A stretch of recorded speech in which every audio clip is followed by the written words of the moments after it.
What if fear wasn't your enemy, but a compass? And what if some of the fear was actually trying to heal you or help you, while other fear is just trying to hold you back? Welcome to the Be Your Own Life Coach podcast, where you master your mind and coach your own comeback. You are the hero, you are the guide, and you will learn to architect your life from the inside. I'm your host, Bretagne Stowe, joined by my sister and co-host, Anike Wilder. Enjoy the show. Bretagne, I know you talk about this all the time, and you often have a way of spinning things in a positive light. And so when we're talking about fear, I want to hear what you have to say and tell the audience about how you categorize fear into two different areas or two different subjects. So let's just start there. Yes. So there are two types of fear. Often, when we are feeling fear, we think of fear, we just put it in this one bucket. But as we know, life is not just black and white. There are different layers and shades. So there are two kinds of fear. There is healing or helping fear, and then there is a limiting fear. And I think it's important to distinguish fear as those two different, because then you can better understand the feelings that come up when you feel fear. I like it. So two different, healing and limiting. And so are we going to talk about times where we felt fear first, or are we going to go deep into those two categories? Yeah, actually, before we go into defining healing slash helping fear and limiting fear, I would love it if you would share a story, Anike, of a time that you felt fear. And it can be either type, just maybe you didn't know there were multiple types. If you can just share a story recently of a time that you felt fear. Well, I feel fear all the time. I think it's one of my, I don't want to say biggest weaknesses because I know fear is useful and we'll talk about how it's useful, but I've had fear a lot growing up. I could spend 3 days straight talking about how much fear I have. One of the most recent ones is I was in marketing for 10 years. I've been on and off between being a stay-at-home mom. I was a marketing director, and then I had full-time marketing position. And my boss said to me, he saw how ambitious I was, and he said, in 9 months, you're going to outgrow this position. I already know you are. And that was like the first seed of like gulp, because of like, what do you mean? Like change? That's scary. And I was the marketing director for the top producing real estate team in all of Idaho. And he encouraged me to own my own real estate business and become a realtor. I have no sales experience.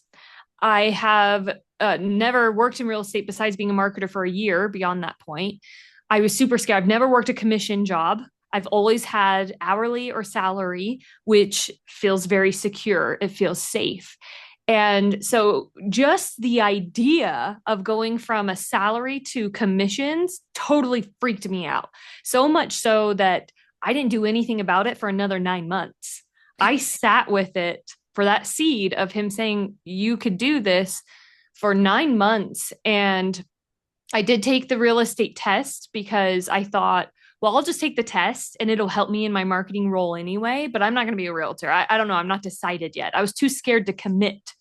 And so I took the test and I passed the test. And I even called you and was like, I passed. And I was so excited. But then at the same time, like, but I'm not doing anything with it right now. I'm just glad it's over. I'm glad I passed it. And that was in January. And then finally in about June, so 6 months after the test, I told my mentor, Chris, I said, I think I'm kind of considering this, but I'm really scared. I was very vulnerable with him, and he coached me through it. And he said, I'm not going to let you fail. And you got to get in the ring, and we're going to start it July 1st. And it ended up being August 1st. I don't remember why. I think we were finishing some projects with marketing, but August 1st, that was my journey, August 1st of 2023, going from marketing salaried position to full commission as a realtor. And I was so, so scared. And I mean, I could go on about this, but that was the most recent, biggest impact of a time that I felt fear and I did it anyway. And fast forward to today, it's been one of the best decisions I've ever made. And I've broken ceilings of what I'm capable of. I've made more money than I've ever have. I've made connections. I've had so much personal growth and I paid out all of my debts. We got a brand new car and now we're on our way to buying our first house. So yes, it's a success story, but it also, I was extremely debilitated by fear and it actually delayed my success too. So that's the most recent thing that I can say. Thank you for sharing that. And that story, I wasn't sure which story you're going to go with. That is a perfect example of a healthy or healing fear. So let me ask you some questions. Did you know that it was going to work out? No, I mean, I'd hope, but no, I didn't know. And did that fear keep you from, or did that fear help you take action, like taking the test and seeking advice from your boss? Yeah, so the fear actually was a very important part because not only was I scared from going to salary to commission, but the reason why I was scared was because my husband was also building a business. So now we went from one secure income to two commission incomes. And I felt all this pressure of being able to win very quickly to put food on the table. So I had fear that if I don't succeed at this, we're going to end up on the streets or my kids aren't going to eat or I'm going to have to live with my parents again because so I had so much fear but it propelled me because I couldn't lose. It was not an option for me because of that fear. Yeah, so it actually allowed you to take action. Exactly. Perfect example of healing or helping fear. So, a healing fear or helping fear, we'll just get into the definitions now, is a signal to take action. And that action can be to go full speed ahead. It could also be to rest. This comes often from opportunities of growth, expansion, stepping into the unknown. Bruce Lee talks about the edge right before transformation. You're going to feel fear. And if you push through, if you take action, then that fear will be the momentum. We talk about potential energy and physics, right? So that fear actually will give you an adrenaline boost that will allow you to move forward. I believe it was also Steve Harvey who talked about the leap of faith, that there will be a time in your life where you're at the edge and you need to take a leap of faith. And if you allow that fear to help you jump, you might just fly. So it's a fear that comes from transformation. You're not in danger, but you are about to shed a layer. You're about to change, you're about to evolve. And that's scary because we're often thinking about how fear keeps us safe. And so that is another part of fear that we can get into about survival. But I'd also like to jump into some examples. So, Anike, could you share some other examples besides the great one you just shared of opportunities where you might feel fear and it's a healing or a helping fear? Yeah, and I actually liked that you just used the word helping because I was going to say that too. Because what I'm hearing is that you are defining fear, like let's say fear is a ball, and it's if it's yin and yang, then you have it's a duality. There's a helping fear and there's a limiting fear. And so because you kept calling it a healing fear, so I feel like the healing fear might be a subset of the helping fear. That maybe the bigger umbrella word would be more of the helping fear. Do you agree with that? Yes, absolutely. I often interchange those. But yeah, if we're going to categorize it, it's a helping fear, and then healing would be a category of the helping fear. Okay, I love that. So you're looking for more examples of a helping fear, a fear that would propel me or motivate me. Well, I mean, most recently, so now I'm, one of the top performing realtors on my team, which I'm super, super grateful for. It's still not easy. I still have fear all the time. I have fear standing up for my clients because I sign an agreement, a legal contract to represent my clients and their best interests. and act, with care and in a timely manner. And I don't like contention. And I view contention, my threshold for contention is very small, just like my threshold for weather. Like I'm good between 68 degrees and about 85 degrees. And that's it. That's where I need to live. And that's the same thing with my contention. And most recently, we were sitting at the closing table when all the numbers should have been resolved. We already gave the number to my client, a first time home buyer, a single guy. He's never done this before. And he called last night, said, what's the final number I need to bring to the closing table? And I'll go get a cashier's check. We gave him the settlement statement that had the number on it an hour before the closing table. He called again. I'm at the bank. Is this the number? They said yes.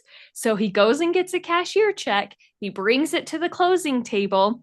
And I don't get there yet because 5 minutes before I show up at the closing table, the lender says, oh, by the way, that number changed. And it was $300 more, which meant my buyer had to bring in $300 more. And I was like, are you kidding me? No. He called 1 hour ago. We talked about this last night. And these were numbers that they knew needed to be tweaked at least a week ago, at least. And we could have gotten ahead of it, but they didn't. So we're at the closing table. The lender's right in front of me. And my client's like, oh, is the number different? Do I need to go back to the bank? And he was totally willing. But I said, no, that's ridiculous. We did not get the numbers until 5 minutes ago. And what if we didn't check our email? You would call him after closing and say, sorry, you owe us $300. No, we're not doing this. And the lender said, well, what do you want me to do? And I basically said, well, you pay for it. If they need it, like that's your responsibility. You don't get to change numbers 5 minutes before the closing table, especially when this could have been prevented a week ago. And he called an hour before closing. And my heart is just racing. And I was so scared because I don't like contention. I don't like getting in people's faces. But this guy, as willing as he was, I didn't think it was justified for him to pay that $300. And no, it was $12,000 versus 300. 300 is not a lot compared to a $12,000 down payment, but it's the principle that I felt like I needed to stand up for my client. And it was so scary. And then I finally calmed down and the lender said, okay, I'll pay for it. And my client didn't have to pay for it. And it worked out.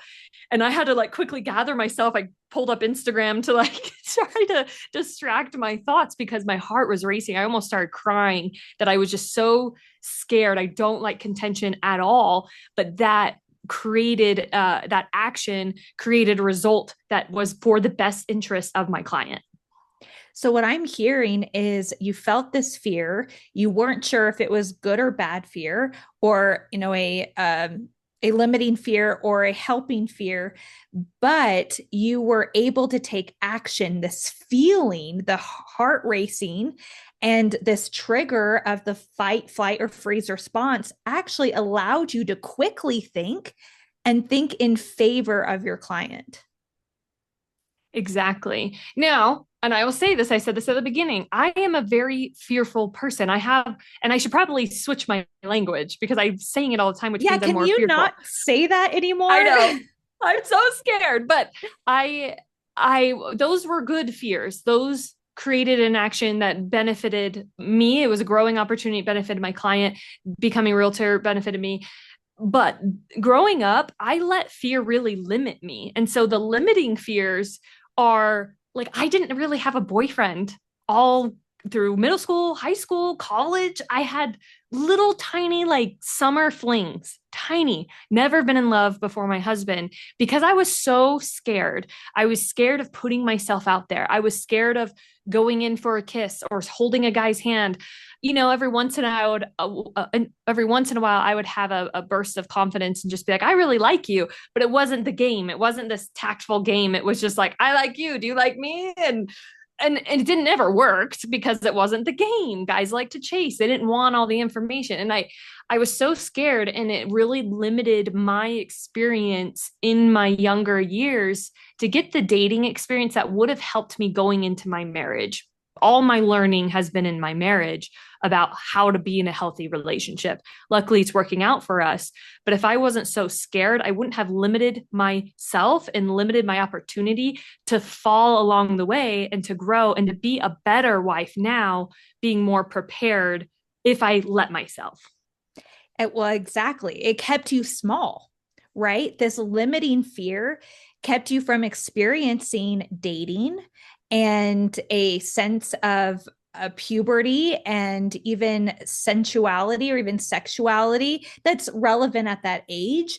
You were kept, in the exact same spot, and it kept you from maturing in some ways until you were able to get married.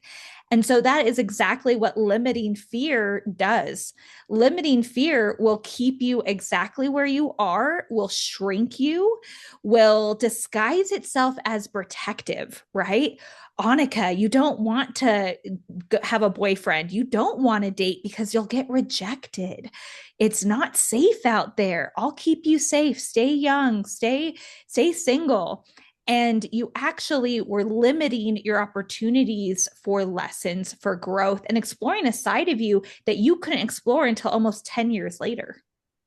Exactly. So what about you, Britannia? Where do you think you're limiting yourself right now? What limiting fears do you have in the last year or so? Oh gosh. One of my big limiting fears was this podcast. I believed that, well, my book isn't out yet. I'm writing this book, and I shouldn't start a podcast because I don't have a book yet, and no one's going to want to listen to what I have to say. And I am not as experienced as, say, Tony Robbins or Mel Robbins. And so I am not going to start this. And we've talked about this podcast for almost a year now. And I kept myself small and didn't promote it on social media, didn't tell people about it. It actually wasn't until we started to record episodes that I was like, oh, maybe I should tell people that I have this podcast, because I was scared of not following through. I was scared of rejection. I was scared that I wasn't an expert enough.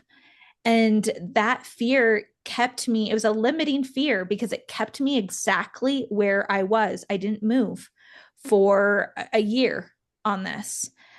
An example of a more expansive fear or a healthier helping fear is I'm pregnant right now and having a baby. I've never had a baby before. I don't know what pregnancy looks like. And instead of just being fear-based for the next, 9, 10 months and, going to the hospital unprepared, I have done the opposite. I have read books, I've taken classes, I've listened to podcasts, I've asked every mother about their birthing story. I've asked if they've done vaccines or if they didn't, or do they do epidurals? What do they feel about this modality or that intervention? And it's allowed me to take action to educating myself and then forming my own opinions. So the fear of becoming a new mom propelled me into a space of curiosity and learning. While if it was a limiting fear, it would have kept me quite small. Okay. So why do we even have fear? Like where did it come from? Yeah, I know we want to be like, label fear is bad, right? And Right. fear is bad and we don't want it. No, fear is important. Fear comes from survival, it is wired into us. We mentioned just briefly the fight, flight, or freeze response that is much needed. And it takes us back to when we were, say cavemen, or we were living in these groups, and we needed someone to go out and assess danger or go out and collect food. And you would need a fear response to take action. And so I think it's really important to preface that fear is necessary to take action. You cannot flee, fight, or freeze if you do not feel fear first. So our brain is telling us, okay, you are faced with a situation And quickly we feel it's a chemical, biological response of releasing this adrenaline that allows your heart to race, which is a good thing because it feeds blood throughout your entire system and feeds your brain blood faster. So now you can think faster, you can think quicker. Just like your example at the closing table, you were able to think so quickly because of the fear that you felt. If we were in the wild, this would keep us from a predator or keeping us safe from a natural disaster. In life, though, we don't know the difference between are we surviving out in the wild or are we about to do some public speaking? And so our brain doesn't always know the difference between a perceived threat and an actual threat. And so that's why it's important to understand that fear is not inherently bad. There are multiple kinds of fear, and it's actually a tool to help you move forward.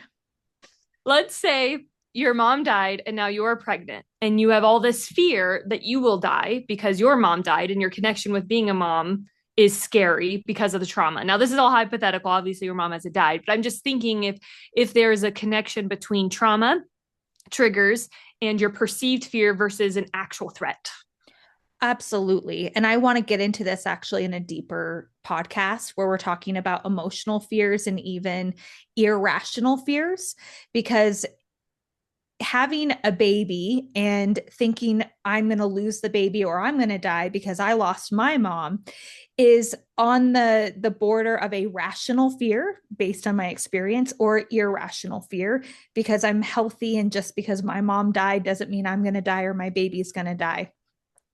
But the reason why we often, they're totally associated, that these fears in childhood root with us because when we are small children we don't have the life experience to know the difference between a reality versus our perception of reality. We don't know permanence and temporary. We assume that if one thing happened to one person, it happens to all, right? So that's how we look at life as a child.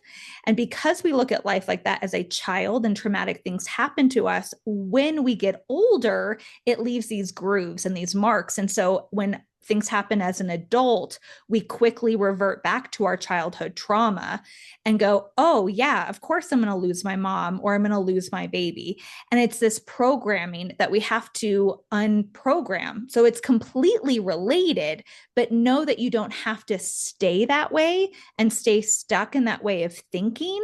And it is, again, rational and irrational. You just have to break it down. And I'd love to dig in deeper when we go into another episode. Yeah, that would be really good. That would be something I'd be really interested in talking about. Well, we are women of action. So when we talk about all of these things, so what? What do we do about it? How, as we, as women, men, whoever's listening, how are we going to coach ourselves through these limiting fears versus these helping fears? Yes. So let's first acknowledge, Annika, that fear is normal. Not only is fear normal, but it's necessary. We need it. It is a tool. So when we are feeling fear, let's ask ourselves some questions. Is this a helping fear or is this a limiting fear? And sometimes just asking yourself that question when you're feeling fear can be helpful. Sometimes we need to go a little bit deeper. Asking yourself, is this expansive? Is the fear I am feeling before I evolve? Is the fear I am feeling on the first step to the road to the rest of my life? Is the fear that I'm feeling just a transitional fear to help me propel forward and take action? Or is this a fear that is keeping me from moving forward? Do I feel stuck? Even asking yourself where you feel it in your body can be really impactful. So, doing a body scan when you're feeling fear, take a deep breath in and a deep breath out and ask yourself, where am I feeling this fear in my body? And then once you create that association of physically feeling it, often we feel it in our head, our chest, or our gut. Those are the places we feel it the most. Then ask yourself, is this fear trying to help me? Is this fear holding me back? And you can even write fear a letter. And if you're not the type of person to write, you can just say it out loud. This is one of my favorite techniques is treating fear like a person and saying, "Dear fear, thank you for showing up. Thank you for trying to keep me safe. But there are some things I'd like you to know." And being able to tell fear in the direction you would like to move, or that you don't need to be kept safe. You don't need to be protected. You actually need this fear to propel you forward. So once you acknowledge that you're feeling fear, where you're feeling it in your body, you can then call it out and you can transform the fear. This is something we haven't talked about yet, is the ability to take a limiting fear, like not taking action on becoming a real estate agent right away, and transforming it into a helping fear, which was taking the test anyways and seeking guidance from your mentor anyways.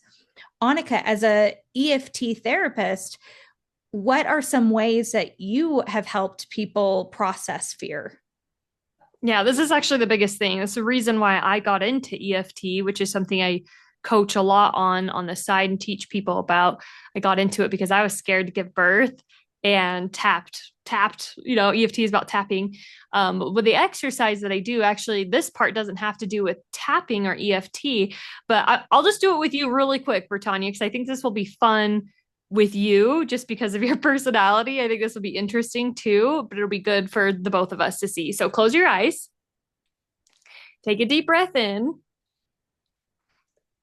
and I want you to visualize what fear looks like. It could be a person, it could be a black blob, it could be smoke, it could be a random face, it could be a monster, it could be a clown, it could be I don't know, concrete, a wall, like anything. I want you to just take a minute and imagine what your fear looks like.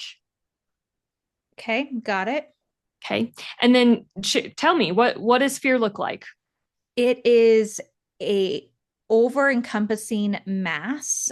It is a shape like a ball. It's very large. It's spiky. It's black. It's so big that it blocks out all the light and all the sun, and it rolls towards me. So as I feel like I'm getting away, it finds me, and it can roll in all these different directions. And if it not only does it block out the entire light, but if it does catch up to me, it will pierce me with its spikes. Okay, that's really good. Now keep your eyes closed and imagine, it's kind of comical, but I want you to imagine you turn around and you face this big spiky black ball and you say, "All right, Mr. Mrs. Fear, I want you to get in the car. You're driving." And imagine this big spiky black ball driving a car and you're in the back seat and feeling all the emotions with it, out of control. You're actually feeling scared. It's not good.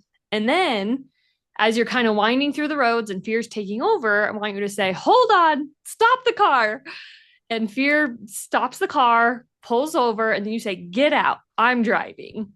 And this big black spiky ball gets out of the driver's seat and you knock him into the back seat. Now you're in the driver's seat and you say, "Fear, thanks for driving. You got me to this point, but I don't need you right now. You're going to be in the back seat for a while. I'm in charge. I'm driving. If I need you, I will tell you when you can drive again." And now imagine you driving off into the sunset or wherever you're driving to, and fear is in the back. Oh, can I open my eyes? Yeah. How do you feel now? Okay. Not only do I feel lighter and taller and happier, but I have to tell you, when you were sharing that visualization of telling fear to get in the back, before you even said you're driving into the sunset, I saw the light, I saw the sun, and the fear shrunk. And it shrunk so much that I actually had to put fear into like a car seat, like a child, because the fear was so small. And I, buckled it in to keep it safe because I understood its purpose, but it wasn't going to drive me. I was going to drive it. And I found myself singing on this drive. So, what a beautiful visualization. And that took what, a couple of minutes, two Yeah. minutes? Mm-hmm.